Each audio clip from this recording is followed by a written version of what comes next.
Hi. Hey. Boy, it's been quite a week for me. What happened?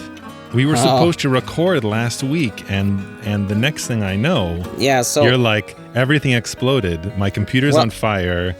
Don't hit it with your... Remember not to hit it with your baseball bat repeatedly, because otherwise it won't work anymore. Yeah. And then you're like, I'm scrambling to put it back together. What happened? It's a lesson for everybody. Yeah, we have to say this because hopefully we'll still get this out, and nobody would even know, be the wiser, except unless we tell them what's happening. See, normally we record. Our schedule, right? Is every 2 Wednesday nights or Thursday morning, whatever you want to think. We release an episode. But we recorded the previous Wednesday, a week before, so that I have time to edit it, which it usually doesn't take me a full week, but whatever. So we're recording this on the Wednesday. So if you're listening to this right away when it gets released, hopefully I'll be able to scramble and edit together, and we don't have time, so we got to talk really fast, to get. That's how it works, no, right? No. I just don't have a lot of time. Yeah. We don't have time. I don't have a lot of time to edit it, so just don't say anything stupid. All right, that I don't have to. We're recording this the day we're going to release it, which we did before on that Justin versus Daigo emergency episode. So it might be the emergency episode. So it might be possible, but I was delayed. So I had this old computer that I had, put together myself like 10, 11 years ago. So it was very old, and in computer terms. And but it was still running okay, but I was starting to get to the point where my CPU usage was maxing out with like certain ridiculous like mixes I was making. So I was like, I got some birthday money, and I was like, I will, maybe I'll just get like a used CPU of the best one that was released for this socket. Okay. And I was like, I can get... And the best one was still like $200 used. And I'm like, that's ridiculous for a 10-year-old, thing. So I got the second best one, and I found it on eBay for $75. And it came in, and it came in a box that says, "Is real CPU." And you open it up, and inside it's these weird rocks. Except it was written in Chinese, and exactly. And so I put it into the motherboard, and the rocks. Yes, the rocks. And I turned on the computer, and like my BIOS setup was like running super slow. Like I'd push a key and it would respond like 30 seconds later, and I was like, what the hell's going on? That's not good. And so I Googled it on my phone because I didn't have a computer. And and I read somebody saying like, well, if you like bend the pins, that could cause all kinds of problems like this. So I was like, oh God.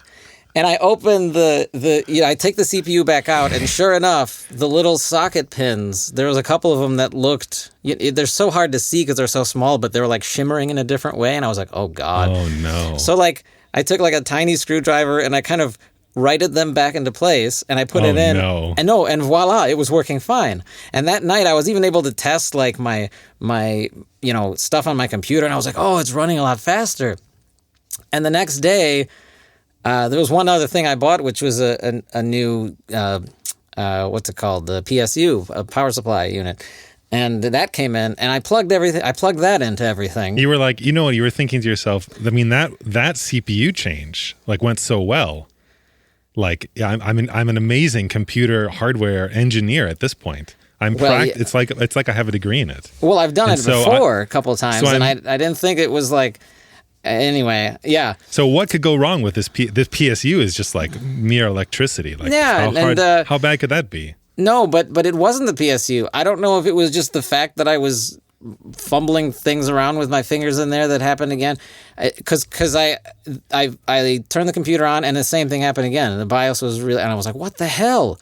And I was like, is it something wrong with the power supply? And I took the CPU out again finally, and the pins seemed messed up again, and I was like, what am I doing? How did this even happen? And I don't know if I did something even years ago and it just happened to be in the right place that it was fine, and now it like, I don't know. So then like So then I'm going in there trying to bend them back into place, and I'm like, is this one bent too? And I was already feeling like, this is it. This is the end of my computer. I already can tell this is.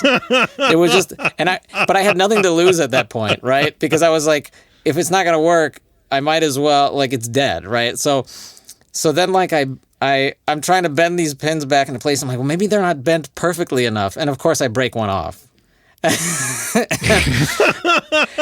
And then I'm like, okay.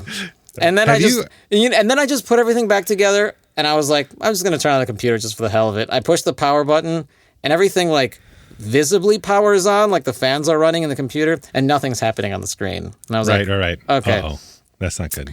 So then I'm like, what am I going to do? Buy like maybe I could solder this pin back on by hand. No. There was no way I was doing it. But I was like, what do I do? Do I buy like another used like motherboard of the same model? Right. Because everything is discontinued, right? No. You can't even. So like, because in the past when my motherboard like crapped out for some reason once, I just ran down to Micro Center and bought a new one because it was still in production. And I'm like, I can't do that. I'm like, I have to get something shipped to me quickly, or just. And I'm like, this is ridiculous. I can't limp. I'm like, it's time for a new computer. I'm like, I can't let this thing just limp on. Right. So I went and I bought a new system, and it's awesome. But the other problem I ran into, which was even more horrifying, was I had trouble recovering my data because I had everything on my main disk. I had 2 hard drives set up in a RAID configuration. Oh, no. And it was a RAID 0, which I've recently learned is like a really bad idea. It is a bad idea. But at the time I was like, well, it makes it faster, right? And I'm like, it's and so of course my new motherboard can't read the RAID configuration because different motherboards have different ways of reading these things, and like Windows is too stupid to know how to read it too. Yes. So and I was like, well, okay, I guess I'll just have to rely entirely on my external hard drive, which I had everything backed up on.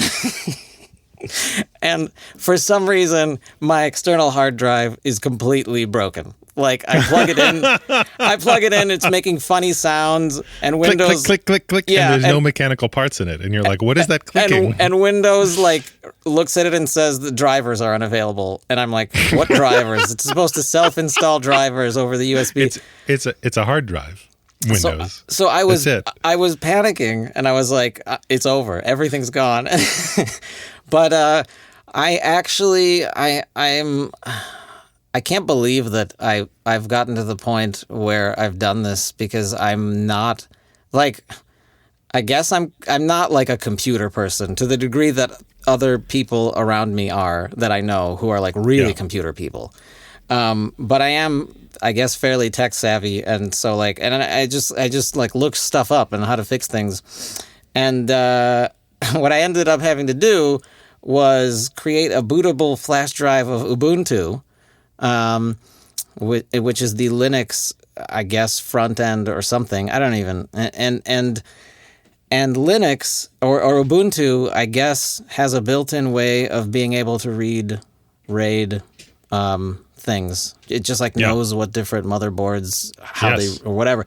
So like, I just loaded it up and boom, it was there. All my data was there. I was like, oh my God. Linux. Who knew? Linux. And I did it. I copied everything over. And then of course it's still a headache of the Linux desktop. But then even after that, it's like, you know, I got to reinstall software, and for whatever reason, half of it's just not working at first. And it's just like, maddening troubleshooting. And it took me a week. So. Oh, wait, hold on. Should I be recording? Yeah, probably. Okay. Your story reminds me of 2 things. So one is this XKCD comic, which is one of my favorite comics. He has this comic from a long time ago it's called Success. And the caption is, as a project wears on, standards for success slip lower and lower. And then it says 0 hours. Okay, I should be able to dual boot BSD soon. And it's 6 hours. I'll be happy if I can get the system working like it was when I started. And then 10 hours. Well, the desktop's a lost cause, but I think I can fix the problems the laptop's developed. And then at 24 hours, it says, if we're lucky, the sharks will stay away until we reach shallow water. Well, And that's what your story reminds me of. Well, and that story reminds me of the wedding I'm currently planning. Let's talk about that. But the other thing reminds me of is at Google, where I work, there's an infamous story about a prion, a computer prion, like a hardware prion. You know what a prion is? No. It's like a virus, but it's even dumber than a virus. Like viruses aren't alive, right? They don't respirate, they don't breathe, they don't reproduce in the same way. They take over. They have to acquire other things to be able to reproduce. They're not alive. Prions are even dumber. They're the things that cause mad cow disease. They basically are like a broken protein that causes other proteins to break in the same way. They're thereby like speeding up and like sort of replicating, but they're sort of lower level, if you will, than just a virus. They're even simpler. Okay. Anyway, and at Google, there are these conference rooms where back in the day you'd have your computer and you'd plug in like a little VGA cable in order to project what was on your laptop onto the screen that everyone could see. Yeah. Pretty straightforward, right? But one of these pins on the VGA, the 15-pin VGA cable, had become bent. Yeah. Or maybe it was DVI actually. Maybe it had already moved to DVI. Anyway, one of the pins had become bent. And when people plugged it into their computers, like female end of the same of the connection, would also become broken. It would break off this piece if they shoved their thing in there. And of course it wouldn't work. And then when they took their computer to go plug into another conference room, the same cable, that male end of the cable would also break in the same way. So it kind of like virally like spread about the office as like people, and like it started with like, one person's computer did this weird thing, either on the male end or the female end, you don't know. And then pretty soon, like the whole office, like hundreds of people's laptops were permanently wrecked. And like all these cables were being destroyed, and they couldn't figure out what was going on. What's going on? That's right. I can't get my monitor to work or anything. And then it was this catastrophic failure. It's a technological attack. The only way they'd be able to fix it was by going to all of the individual rooms, like removing the cables, and then going to each person who they knew was using those rooms, and then like giving them new computers. Boom, boom, boom, and then they fixed it. But it took a lot of effort. Wow. Anyway, I love your story. But why? So what else? That doesn't. I mean, that sounds like a bad week, but it doesn't sound that bad. I mean, that's like normal for computer people. It's not normal for me. I mean, it was bad and it was stressful mostly because of the fact that I was scared all my data was gone. That was like the scariest part of it. But I mean, even when it first happened, I was like, oh God, because every time I've had to reinstall things before, and it always is a headache. It just takes forever. Yeah. And but I mean, on top of, and you're not like a perfectionist either, who like wants it to be just so either. But on top of it, there's just other things. I've got a plumbing problem in my house that I haven't even fixed in days because I thought this was more important. It is, obviously. and then we have. I mean, I can't even shower upstairs, but I luckily there's another shower, so it's fine. I have backup showers, but I don't have backup computers. So that's right. See, priorities are straight. Check, done. And then there's. I mean, listen, we're getting to like the crunch time of planning the wedding, and so there's like other things. It's just nuts. This week has been nuts, but it's fine now. It's going to be fine now. Am I still the best man for this wedding, or have you changed your mind? No, you still are. You should probably tell me when it is then. Yeah, I'll everything is. We're late. I'm late about doing everything, so okay. There's gonna be a wedding. Don't worry about it. Oh, good. Okay. Well, congratulations. Thanks. You can tell me on the day. What you heard at the beginning was the band Fruitless Rehearsal with their song "Dude, You're Still Coming In Too Early" on that one part, and that was from their debut album, "Fucking Bassists," I swear, which. Which I can relate to that. Yeah, and I say a debut album, but it's actually their only album because they and this is actually some bad news for fans. They recently announced that the much anticipated follow up has been delayed yet again. because bassist and founding member Dave Streglin says he hopes the new album will be released sometime in 2024. And in a recent interview with Blastfire magazine, lead guitarist Josh Hoagland said the setbacks are due to, quote, Dave not being able to get his parts down. But fans have been worried about this because they think this pattern's never going to change because Streglin is the only founding member left in the band. He fired and replaced his entire lineup 6 times since the release of the group's only album back in 2002. So, wow. I don't think it's ever going to happen, and it's a shame because the first album was really good, really good. I mean, it sounded good. Yeah, it sounded great. I love the band drama though. I can't wait to see them on VH1. VH1. Does VH1 still exist? I mean, I actually don't know. Did VH1 ever really exist? I don't even know. Maybe it was a collective hallucination. Guess what? I know you've had like a really rough week, but I wanted to let you know that this is, of course, part of our recurring segment where we talk about holidays that are happening around the world. Today is National Look Up at the Sky Day.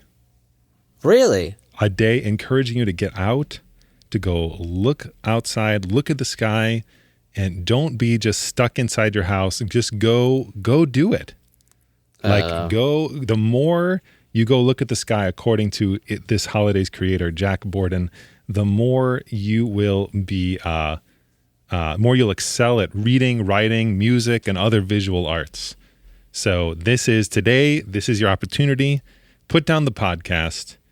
Put away the computer. Just go outside and keep walking.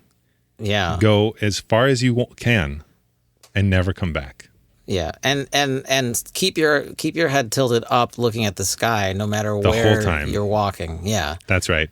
So I'd recommend it, Matt. You should just go outside. What are we even doing here? What are we even doing? Yeah. I have too many man caves in my house for that idea to be appealing to me. Various sub-basements. It's kind of like a system of man caverns. Matt, are you down there? Get the spelunking gear. We can still rescue him. Yeah, it is. I have all this these grappling hooks. It's actually exhausting. Just being at home. So, but yeah, I can't. I don't even know. I don't think I could even find my way outside to even look at the sky at this point. So yeah, I'll have to look at it on my various security cameras. That's so. Yeah. Should we do it? We should. Yeah, we should. We should pull from the Mad Hat. But first, this podcast was brought to you by NSureFit Protective Undergarments. For over 20 years, NSureFit has been America's most trusted brand of adult protective undergarments. But here at NSureFit, we understand that everyone's needs are different and that our original classic design of protective underwear may not be right for you. That's why there's NSureFit Blue Edition. NSureFit Blue Edition is specially developed to absorb and protect against unidentified blue liquids spilling directly onto the product from above. While NSureFit Blue Edition won't protect against bodily waste, clinical studies show that NSureFit Blue Edition undergarments are up to 40% more absorptive than the leading brand when coming in direct contact with an unidentified, subtly transparent, watery substance evidently dyed a deeply saturated shade of blue. We admit that even we're not sure what the nondescript blue liquid could be. Judging from our tests, it looks like it could easily be windshield wiper fluid, or that weird stuff sitting in jars at Supercuts that the stylists keep their scissors in, or simply a generous amount of food coloring stirred into a gallon pitcher of ordinary filtered tap water. Honestly, to find out, we'd have to ask one of the on-set production assistants at the film studio commissioned by our advertising firm. Regardless, if you're in need of an adult undergarment that will protect against vibrantly blue fluids of unknown composition, NSureFit has you covered. Again, if you suffer from incontinence, we still recommend NSureFit's Classic Edition, as NSureFit Blue Edition offers virtually zero protection against human excrement. While NSureFit Blue Edition can easily be worn comfortably around the pelvis in a secure fashion, customers are strongly advised against having a bowel movement or urinating even a minuscule amount while wearing the product, as doing so will result in an odorous cascade of fecal matter streaming mercilessly down the entire length of both of your legs, ruining your favorite pair of pants in the process. In fact, not only will digestive waste flow forcefully and unabated around the unsealed edges of NSureFit Blue Edition's otherwise form-fitting briefs, but because the material itself from which the underwear is constructed dissolves instantly when coming into contact with organic waste of any kind, even a single log of excreted stool is likely to press its way effortlessly through every layer of our patented materials like a fist through a wall of warm butter before mashing itself unpleasantly against the rear of your trousers and finally falling freely to your ankles in a nauseating porridge of amalgamated piss and shit, all the while emitting a radiating stench more powerful and more unbearable than can be easily imagined, and leaving you with one of the most traumatically humiliating experiences of your entire life. So if you need a reliable adult undergarment which you can unfold neatly and prop against a uniform white backdrop before capturing a slow-motion video of a blue-hued inorganic aqueous substance pouring just off camera from a large container and absorbing satisfyingly into its fabric, look no further than NSureFit Protective Undergarments Blue Edition. NSureFit. No shit! Not to be used to wipe shit from your asshole. To remove shit from your asshole, apply a 9-inch by 11-inch parchment of coarse-grade sandpaper directly to the affected area. While applying firm pressure, rub the asshole vigorously with increasing speed and ferocity until the excruciating pain causes you to lose consciousness. Anyway. That seems like a really useful product. I'm really glad that they're sponsoring us. I've seen them on TV all the time. They must be really popular. Yeah. I've been wondering, what is this product? Because they show it on TV. They show the video footage while they're talking about their other product, and so maybe they mixed up the footage. Yeah, maybe. Oh my God, let's take a look here. It's gonna be great. What is that sound? Oh, this is the sound of the Mad Hat. The Mad Hat. It's a hat filled with folded pieces of paper.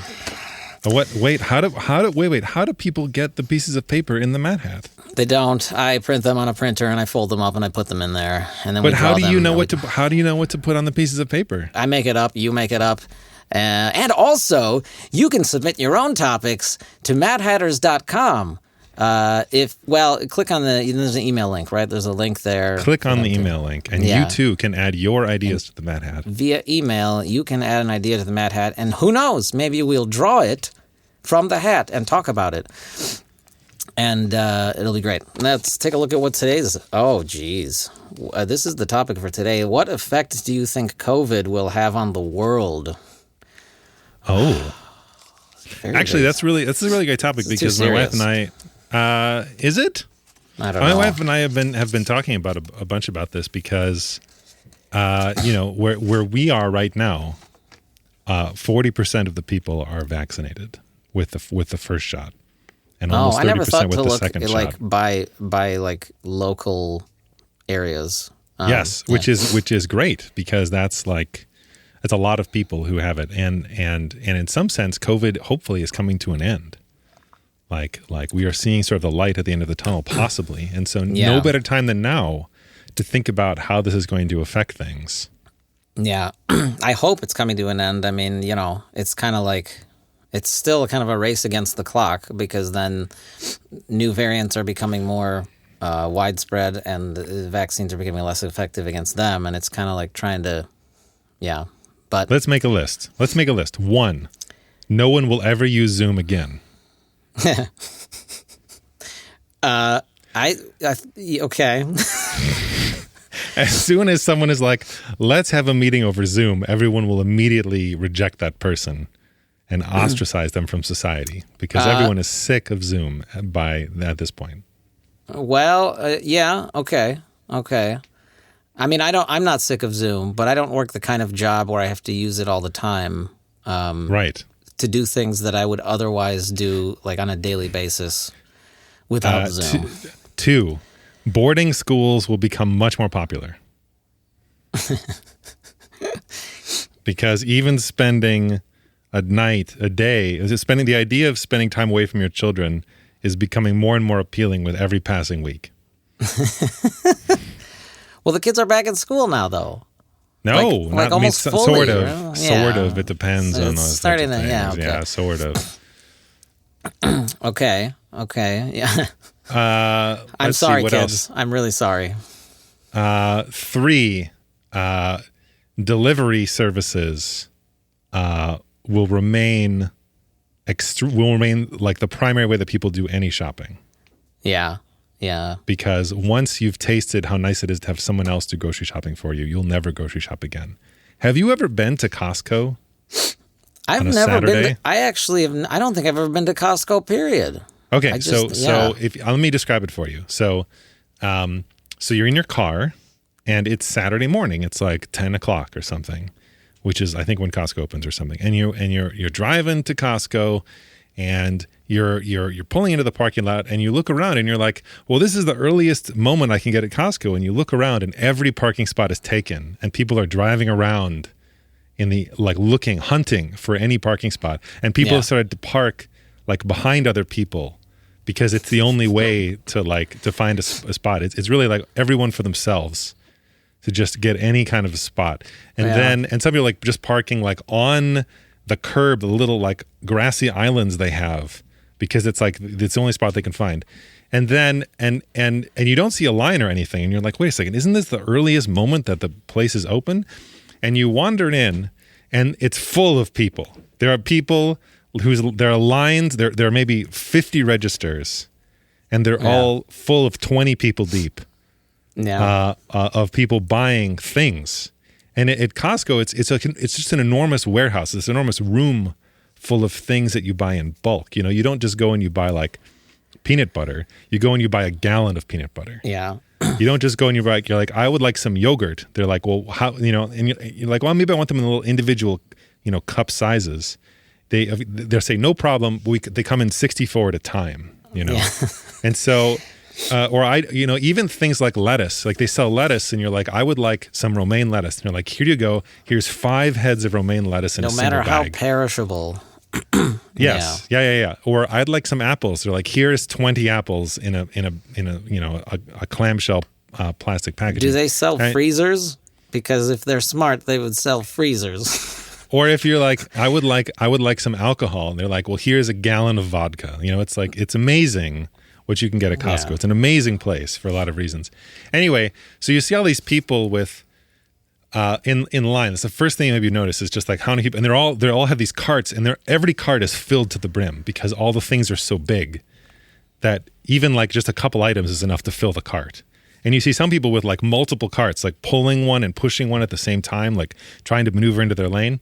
Yeah. Anyway, and then the next thing you do is you like turn the corner, and you see all the things, all these like deals for things like an 18-foot trampoline, or maybe you want to have all your garage doors redone with larger garage doors that are somehow bigger than your existing garage door, or have you considered just having only windows on your house instead of walls? And everything about it is stressful. Like you walk in, all the people are stressful, all the things are stressful because you're asking yourself these questions of like, how quickly can I go through 10 pounds of American cheese?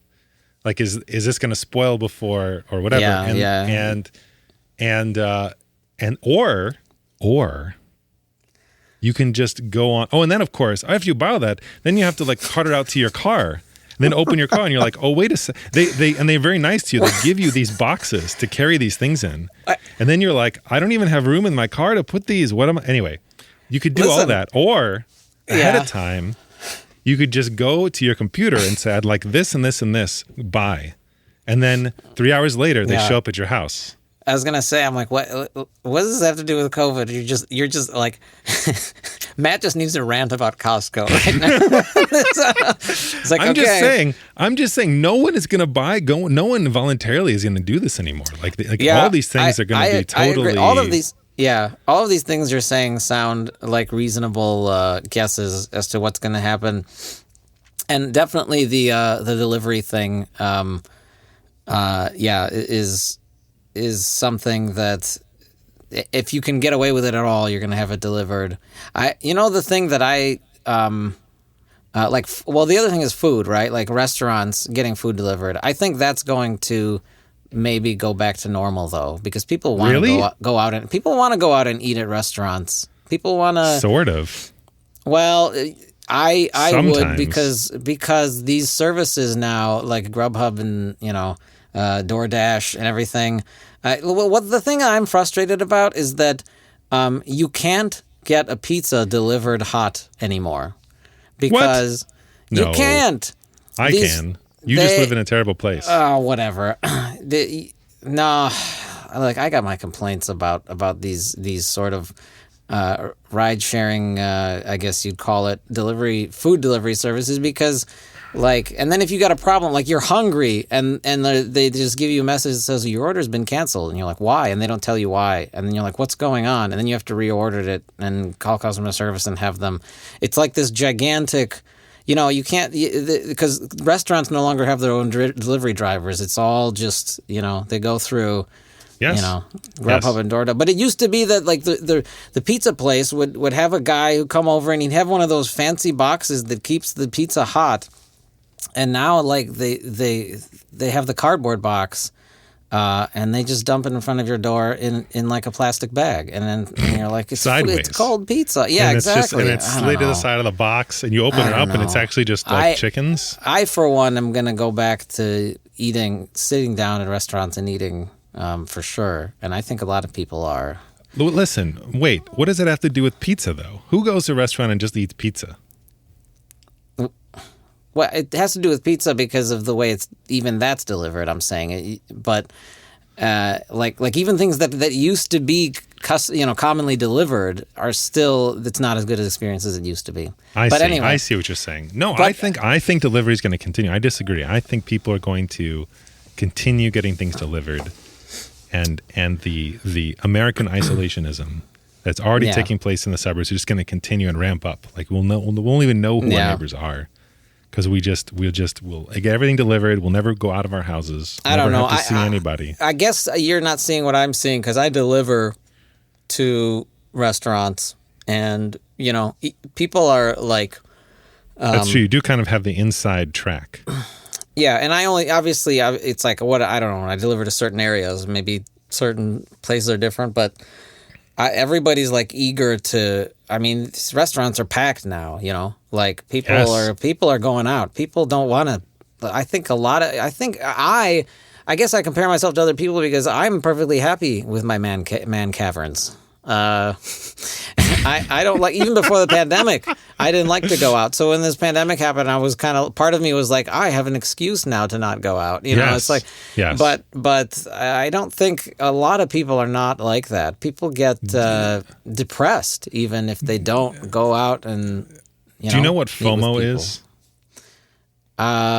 Fear of missing out. That's right, and I think that I think that as people start to go back to activities, there will be a lot of FOMO.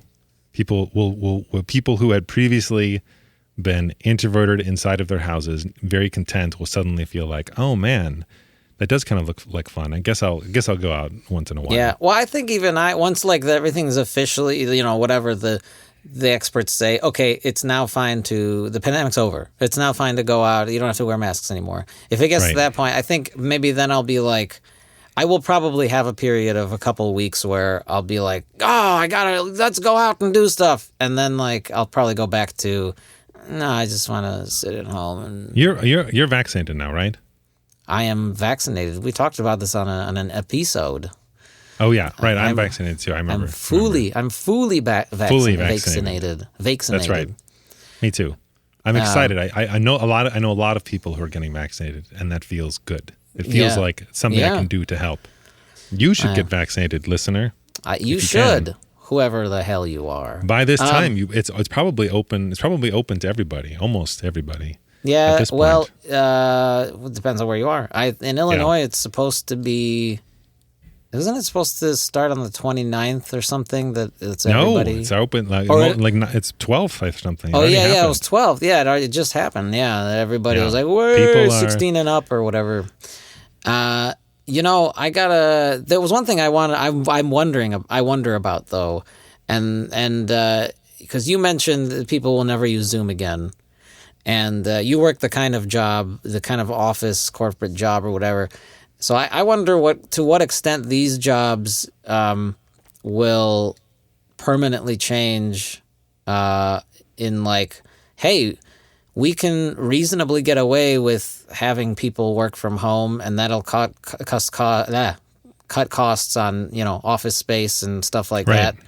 And I wonder if there will be some like in between of like, okay, people can go back to work, but we really don't need this many people in the office. Yeah, that's a great question, and I know that a lot of companies are trying to figure that out right now. Yeah. Anyway, those are my predictions for COVID. The end. Yeah, I had some when it first started a year ago. I had some more optimistic predictions that I'm not optimistic about anymore. One of which was like, maybe this will finally, like, because part of the thing people were saying, or these like experts or World Health Organization or whatever epidemiologists were saying when this first started was, we've been telling all kinds of governments to be more like prepared for a hypothetical pandemic situation, and nobody's really prepared because if it's something's not right in front of your face, you're not putting money into it.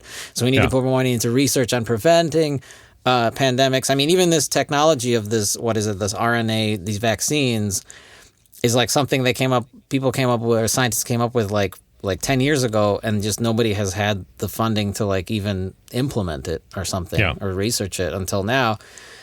And so I was I was like, maybe like all governments around the world are going to put in like more kind of policies and funding to kind of more future-proof this kind of situation. But I don't know.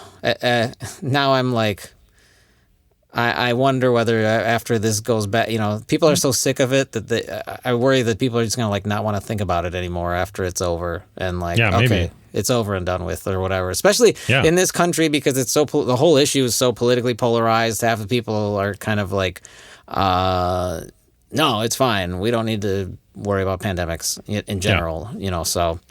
I feel alternately optimistic and pessimistic depending on the day. Sometimes I'm like, oh man, things are getting better. People are trying and this is good. And some days I'm like, oh my gosh, what are we even doing? Let's just give up now.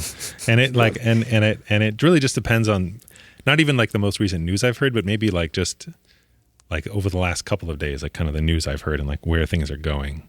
That kind of makes me think. That makes me either happy or depressed about it. Yeah.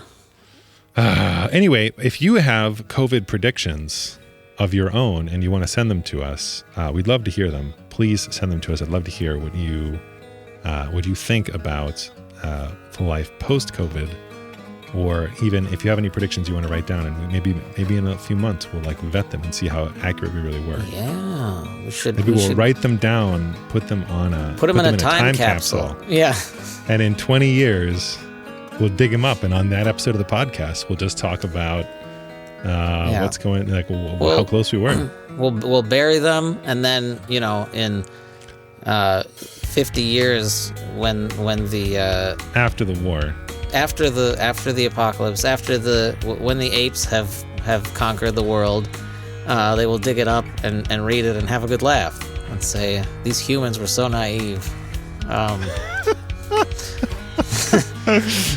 So either way, it's a win-win. It is a win-win. Because it'll at least be an entertaining, thing. Yes. So how are we going to end the show today? Is that it? Is that all we have to say about this incredibly complex, like, pressing topic? I mean... Yep. Okay. Well, thanks for listening, everybody. As we said, don't forget to submit your topics to the Mad Hat, and yeah, tell us what you think will happen with COVID. And we will send you off with, this is a famous glam metal band Whitesnake with their 1987 hit, I'm Gonna Love You in the Ass.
Not to be used to wipe shit from your asshole. To remove shit from your asshole, apply a 9-inch by 11-inch parchment of coarse-grade sandpaper directly to the affected area. While applying firm pressure, rub the...